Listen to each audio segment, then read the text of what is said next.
It's midnight and you're tuning in to Nightline with me, Nurin Razmyn. News making the headlines. Strict action awaits anyone inciting hatred through racial, religious, or socio-economic discrimination. And 16, including Datuk Seri doctor, arrested in non-citizen birth registration fraud.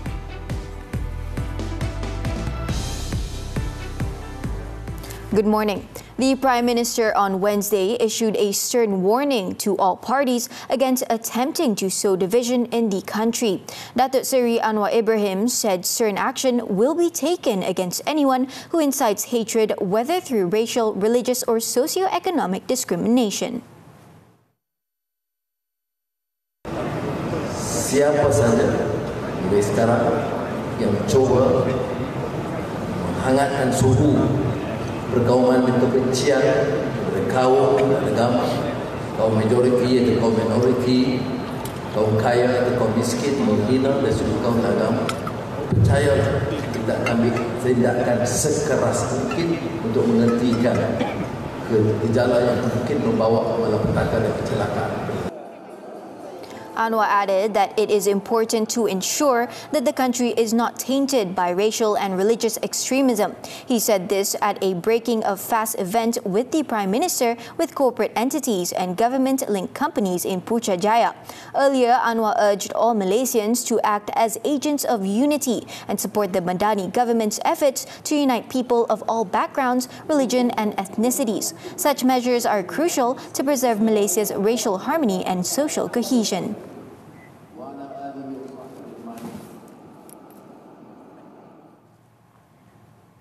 Meanwhile, National Unity Advisory Council member Tan Sri Lee Yam Thay emphasized that Malaysia does not need ethnic heroes, but rather ethnic bridge builders, along with peace ambassadors who can promote goodwill, mutual respect and harmony to strengthen ethnic relations in the country.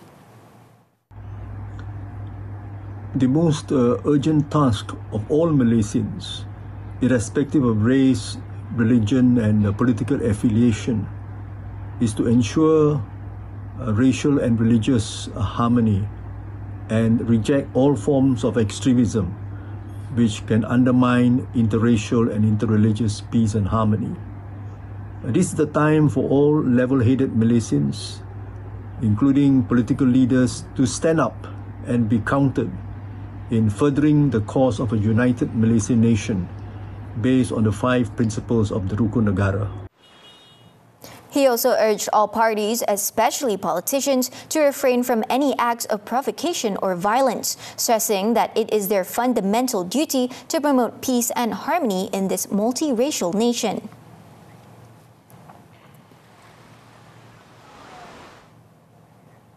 The Federal Police, meanwhile, warned that certain quarters could exploit the issue of religion, race and royalty, R3, to destroy the nation.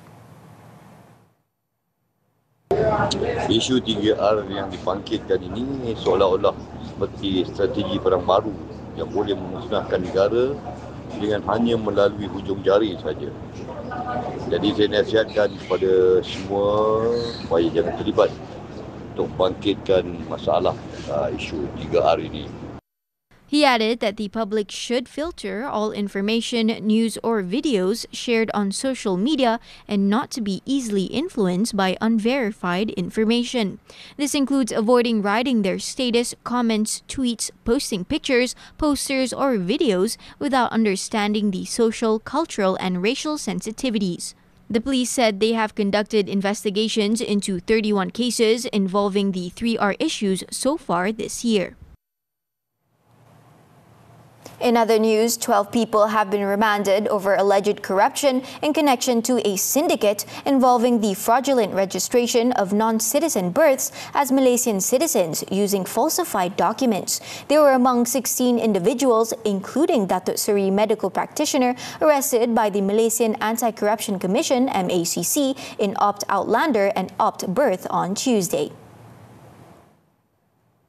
2 male suspects aged between 20 and 40 were remanded for 4 and 5 days until March 15th and 16th respectively. The remand order was granted by Magistrate Irza Zulaika Rohanuddin at the Putrajaya Magistrates Court on Wednesday. Another 10 suspects, including 6 women aged between 20 and 50, were remanded for 5 days until March 16th by Magistrate Amira Mastura Kamis at the Shah Alam Magistrates Court. 4 other suspects, including the Datuk Seri, were released on MACC bail due to health reasons after their statements were recorded. MACC Deputy Chief Commissioner of Operations Datuk Seri Ahmad Kusairi Yahya said the raids were conducted at several premises, including clinics and law firms in the Klang Valley and Johor. The raids were the result of nearly a year of intelligence gathering and information sharing between the MACC and the National Registration Department. In Op Outlander, the main suspect is a civil servant, believed to have facilitated late birth registrations, those submitted more than 60 days after birth. The operation is also believed to have been masterminded by the Datuk Seri medical practitioner, who owns several clinics and maternity centers and is suspected of issuing falsified birth confirmation documents. In Op Birth, 3 main suspects are believed to have acted as agents, offering and giving a bribe of approximately 18,000 ringgit to a civil servant. The bribe was intended to facilitate birth registration applications using falsified supporting documents, including fake birth confirmation letters from hospitals. 6 applicants who sought the services of these agents were also arrested, in addition to a lawyer who allegedly acted as an intermediary between the agents and applicants. The case is being investigated under the MACC Act. The government has maintained that the 1.1 billion ringgit funding for Sapura Energy Berhad SPB is not a bailout or a capital injection but a strategic investment. Government spokesman Datuk Fahmi Fadzil, who is also the communications minister, stressed that the investment was not made solely to rescue the oil and gas company. SEB has reportedly secured a 1.1 billion ringgit in investments through the subscription of redeemable convertible loan stocks (RCLS) by Malaysia Development Holdings Sendirian Berhad (MDH). SEB said it has entered into a conditional funding agreement with MDH, a special purpose vehicle of the Minister of Finance Incorporated, as part of its financial restructuring efforts. The investment was also made under specific conditions. Maka syarat yang dikenakan adalah antara lain dana ini digunakan khusus untuk menguruskan tunggakan dan juga beberapa tunggakan yang perlu dibayar oleh Sapura Energy kepada lebih 2,000 vendor, yang mana 80% daripada vendor-vendor ini adalah vendor-vendor Bumiputra. Fahmi made this statement during a press conference following the weekly cabinet meeting in Putrajaya on Wednesday. Meanwhile, Permodalan Nasional Berhad (PNB), as the major shareholder of Sapura Energy, clarified that the investment is specifically meant to settle payments to over 2,000 vendors without providing any benefits to shareholders. In a statement on Wednesday, PNB emphasized that the future of these vendors is crucial as they employ a total of 59,000 workers. Moreover, most of the vendors are small and medium enterprises. The statement added, without SEB and local vendors, oil and gas-related work would have to be outsourced to foreign providers, leading to payments flowing out of Malaysia. Additionally, the investment by MDH is repayable and will pave the way for SBE's recovery. Former Brewstead Naval Shipyard Sendirian Berhad BNS Managing Director Tan Sri Ahmad Ramli Muhammad Noor has been granted a discharge not amounting to an acquittal DNAA over 3 charges of criminal breach of trust CBT in connection with the Littoral Combat Ship LCS project. Sessions Court Judge Suzana Hussein granted the DNAA to the 80-year-old former Navy chief following brief submissions from parties, a medical report from Hospital Kuala Lumpur HKL and case president. She said HKL's finding that the accused was unfit to stand trial formed the basis of her decision to grant the DNAA. Ahmad Ramli was charged under the Penal Code in August 2022 in his capacity as then BNS Managing Director with 3 counts of CBT involving the fraudulent approval for payments to 3 companies amounting to 21.08 million ringgit without the requisite approval of the company's board. If Ahmad Ramli had gone to trial and been convicted, he would have faced a maximum jail sentence of 20 years, whipping and a fine. The DNAA ruling means that Ahmad Ramli can be charged again for the same offence in the future. The General Operations Force GOF Southeast Brigade arrested 20 men on Tuesday after uncovering illegal gold mining activities during 3 separate raids in Marang, Terengganu. A total of 2.85 million ringgit worth of equipment and machinery were also seized during the operation. In the first raid, 11 men aged between 32 and 56 were arrested, with authorities seizing equipment and machinery worth approximately 450,000 ringgit. 8 men aged between 17 and 46 were arrested in the second raid, with equipment and machinery worth 510,000 ringgit seized. While in the third raid, a 57-year-old man was arrested and equipment worth 1.89 million ringgit was seized. The suspects and seized items were handed over to the Terengganu Land and Mines Office for further action. The case is currently being investigated under the Terengganu State Mineral Enactment for illegal mining. In Pahang, a babysitter was charged in the Kuantan Magistrates Court on Wednesday with murdering a 3-year-old girl last month. 32-year-old Nur Nabila Sek Ruslan only nodded in understanding after the charge was read to her before Magistrate Eliana Othman. No plea was recorded as murder cases are under the jurisdiction of the High Court. She was charged under Section 302 of the Penal Code with causing the death of the toddler at a house in the Bukit Ranging housing settlement on February 17th. If found guilty, Nur Nabila faces the death penalty or a jail term of between 30 and 40 years, along with not fewer than 12 strokes of the rotan. The court did not grant bail and set May 15th for case remention. It was reported last month that police arrested 6 individuals on suspicion of abusing a 3-year-old girl who died while receiving treatment at Tengku Ampuan Afsan Hospital on February 20th.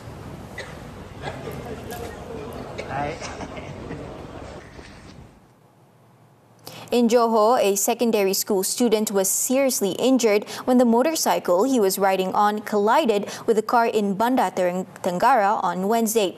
The accident occurred at about 2 p.m. when the motorcycle hit a Perdua Myvi, which was performing a U-turn in front of the Sekolah Menengah Kebangsaan Seri Pinang.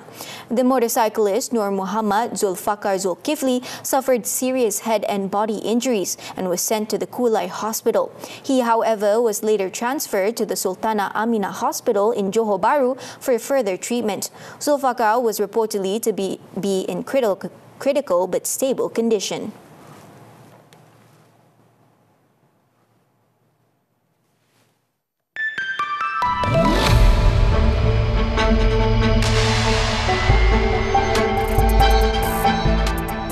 Malaysia is exploring collaboration with the Netherlands on implementing the European Union Deforestation Regulation (EUDR).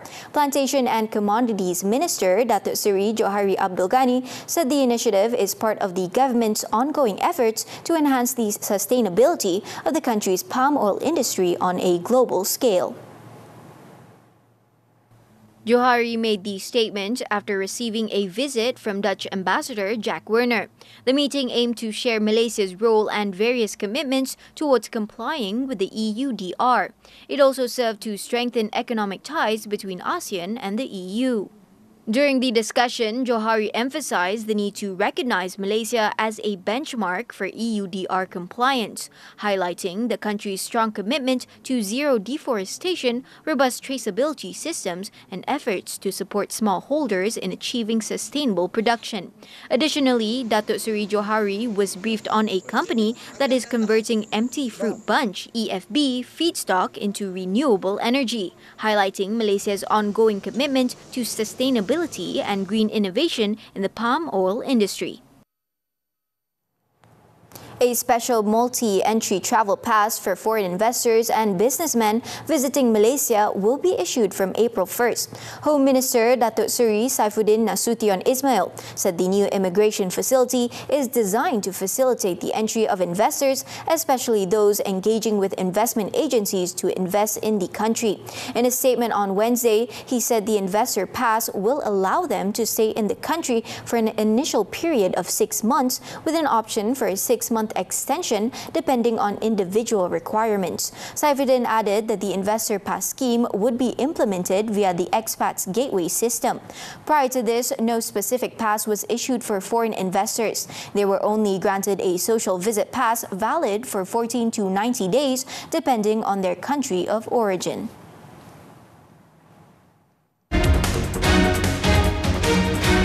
Boardrooms are still male-dominated. What's blocking women from the top jobs? If diversity boosts business, why are so few women calling the shot? With talent and qualifications on their side, why do women still struggle to break the glass ceiling? Women Entrepreneur Network Association President Shireen Rose Muhammad Shari joins Azaria Tagaya only on Money Matters this Saturday evening on TV3 and stream on Tonton. The European Union (EU) will impose counter tariffs on $28 billion worth of American goods from next month, ramping up a global trade war in response to blanket US tariffs on steel and aluminum. Announcing the matter on Wednesday, the European Commission said it will end its current suspension of tariffs on US products on April 1st and that its tariffs will be fully in place by April 13th. The suspended tariffs apply to products ranging from boats to bourbon to motorbikes, and the EU said it would now start a 2-week consultation to pick other product categories. The European Commission, however, said that it remained open to negotiations and considered higher tariffs in no one's interest. Earlier, US President Donald Trump's increased tariffs of 25% on all steel and aluminum imports took effect on Wednesday, as prior exemptions, duty-free quotas, and product exclusions expired.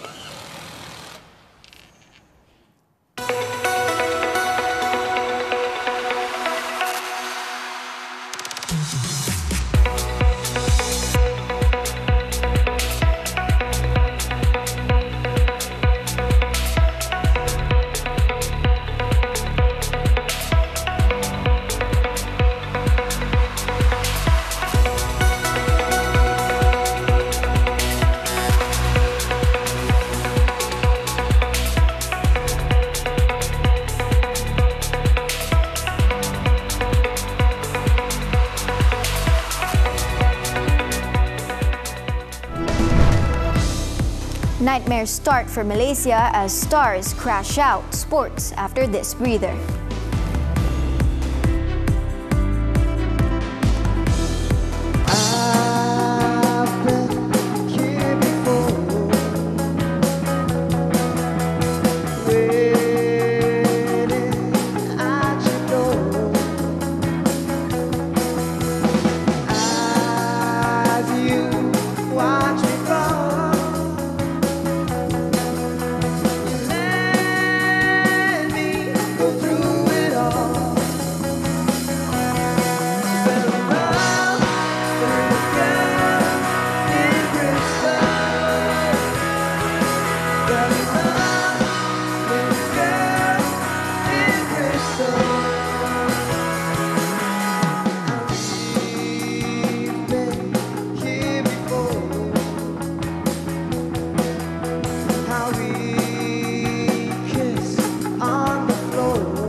Burung kenari terbang ke awan, sinar jingga terangi awan, indahkan memori di bulan Ramadan di TV3 siaran pilihan.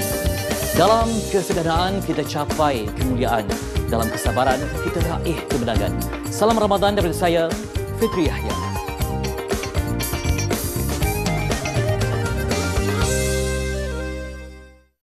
Time puasa ni selalu teringin nak makan benda-benda manis. Saya risau sebab ada 2 resipi yang sangat sedap. senang dan yang penting sihat nak share dengan korang. I'm sure semua orang akan suka sangat. Look at how beautiful that is. Bau dia, I memang tak boleh nak explain. Rasa dia lagilah. Cuma menggunakan 3 bahan, I sendiri tak percaya. I love it. Mesti korang terfikir, ada ke dessert sihat? Tapi tengok. So, korang memang kena cuba. Sports now, badminton, the 2025 All-England Open. National women's doubles pair Buletin and Tina overcame an early scare to secure their spot in the second round of the Super 1000 event on Wednesday. The world number 5 pair recovered from a shaky start to defeat Taiwan's world number 55 Tang Chun-soon, Yang Chun-yun, 19-21, 21-15, 21-13 in a hard-fought 51-minute battle. Tina, however, will need to stay sharp as they are scheduled to take on Indonesia's Apriyani Rahayu Siti Ramadanti in their next challenge. Meanwhile, the All-England curse continued to plague national mixed doubles pair Cheng Tanji To Yi-wei as they suffered an early exit in the opening round. The second-seeded pair performed way below expectations and fell to Indonesia's Rehan Kusarjanto Gloria Wijaja 21-18, 20-22, 11-21.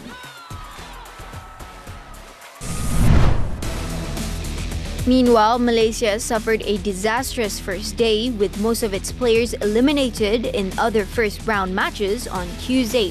Top men's single shuttler Lee Zijia lost to Hong Kong's Angus Ng Ka Long 21-19, 16-21, 12-21 in a 62-minute battle. Lee suffered an injury to his right ankle at the BWF World Tour Finals last December, which saw him retiring in the final group match. Also crashing out in the first round were men's doubles pair Aaron Chia So Woo Yi, who suffered another early setback, making their second consecutive early exit in many weeks. The world number 5 were stunned 16-21, 21-16, 18-21 by Denmark's world number 15 Rasmus Kjær Fredrik Søgaard in a 63-minute match. In the mixed doubles category, Tan Kieng Meng Lai Peijing put up a good fight but lost 18-21, 20-22 in 42 minutes to Taiwan's Chen Cheng-kwan Xu Hian-hui. Moving on to football, the Super League. Kuching City FC enjoyed a goal feast at home by crushing Kedah Darul Aman FC 3-0 on Wednesday night. At the Sarawak Stadium, the hosts took the lead in the 44th minute through Ahmad Hazwan Bakri before Ramadan Saifullah extended their advantage on the hour mark. Jordan Minta then scored in stoppage time to secure a dominant 3-0 victory. With the result, Kuching City moved up to 4th place with 33 points, while KDA sits in 11th place.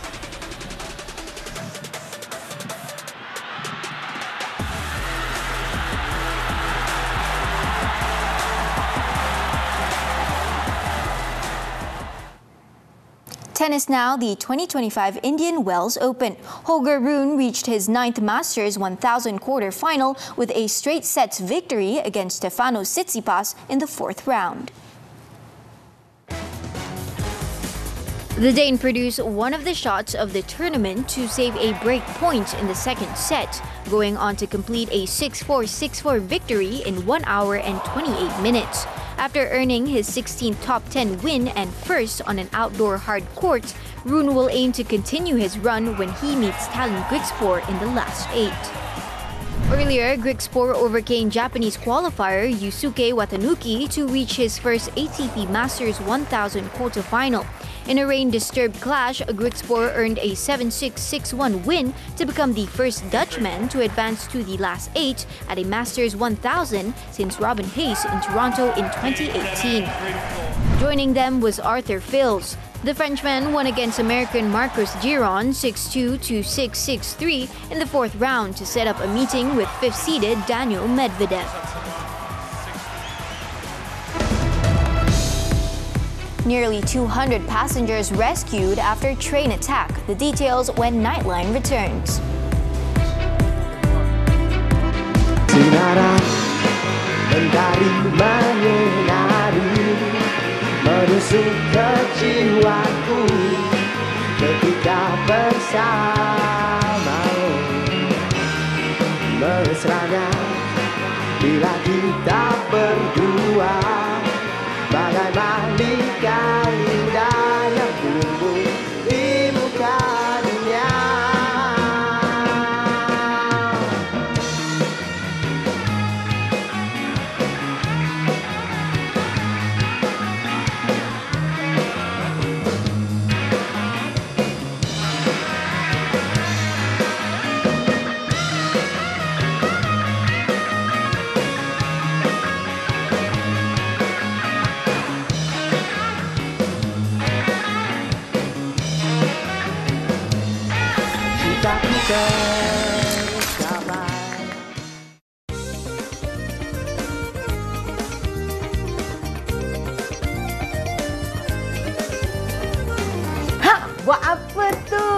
Puasa yang yuk. Pagi-pagi dah buka periuk.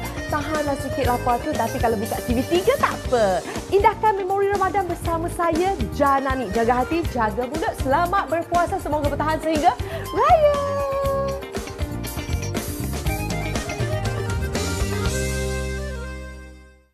Oh sayang, good morning. Alahai, lembutnya suara mami kita yang satu ni. Selalu korang tengok Fasha kat set penggambaran kan, berlakon. Kali ni Fasha Sanda jadi full time mami di rumah. Siapa paling banyak buat mami pening? Anak-anak ke daddy? Nantikan keriangan keluarga Fasha Sanda dalam Oh Mami setiap Sabtu 6 petang. Indahkan memori Ramadan di TV3 dan stream juga melalui Tonton. Welcome back. Pakistani security forces on Wednesday said they rescued 200 passengers from a train hijacked by separatist forces as operations to free hundreds more continue. The military launched a major operation against the separatists from the Balochistan Liberation Army, BLA, that seized the train the previous day. According to officials, about 300 hostages remain on board, while at least 27 of the rebels have been killed. The train, which was carrying about 450 passengers, including army personnel, was attacked as it traveled through the remote southwest region of Balochistan. The BLA has claimed responsibility for the attack and said it is open to negotiations to swap prisoners. It also threatened to begin executing hostages until Baloch political prisoners, activists and the missing persons it says were abducted by the military are not released within 48 hours. Ukraine on Tuesday said it is ready to accept an immediate 30-day ceasefire within the war with Russia after high-state talks in Saudi Arabia. The agreement, announced in a joint statement following talks between senior U.S. and Ukrainian officials in Jeddah on Tuesday, came nearly 2 weeks after a blow-up between U.S. President Donald Trump and Ukrainian leader Volodymyr Zelensky. U.S. officials said they hope the agreement will lead to talks to end the war. Meanwhile, Trump's special envoy is expected to travel to Moscow in the coming days to propose the ceasefire plan to Putin.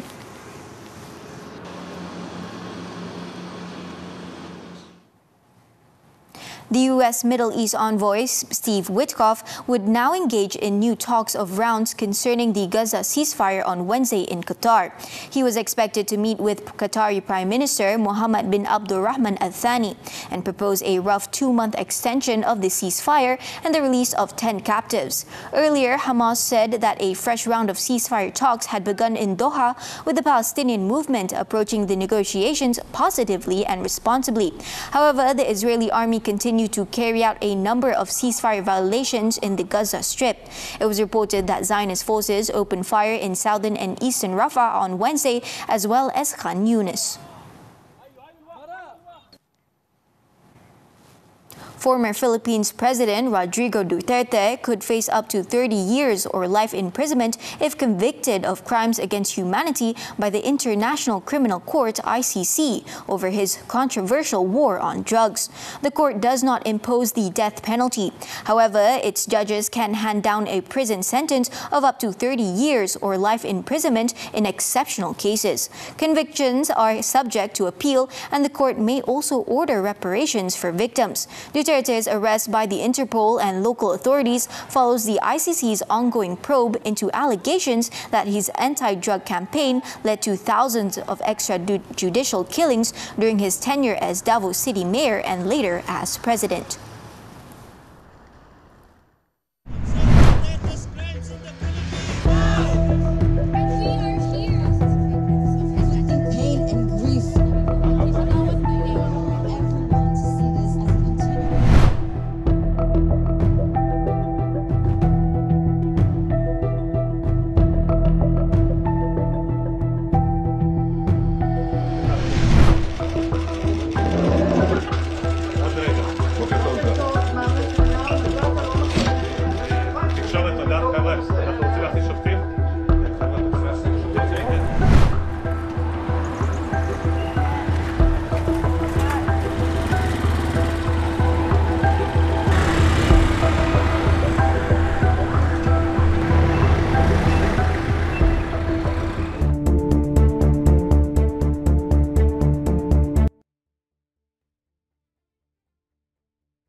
Nightline this time around. Before we leave, let's take a look at how Egyptian truck drivers carrying aid for Gaza spend their Ramadan days stranded on the road.